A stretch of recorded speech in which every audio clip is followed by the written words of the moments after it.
Hi everyone, in front of me I've got OPPO Pad Air and let me share with you how to change the screen timeout on this device.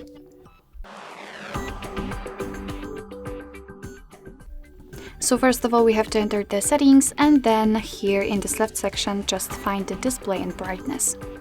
Now let's scroll down to actually very bottom in order to find auto screen off.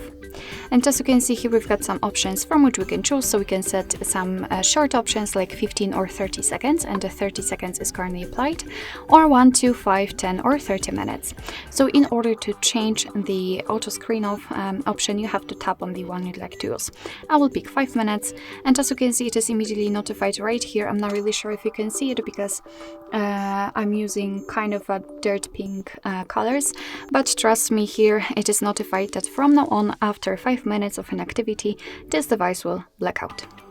Alright, so basically that's all. This is how to change the screen timeout in your OPPO Pad Air. Thank you so much for watching. I hope that this video was helpful, and if it was, please hit the subscribe button and leave the thumbs up.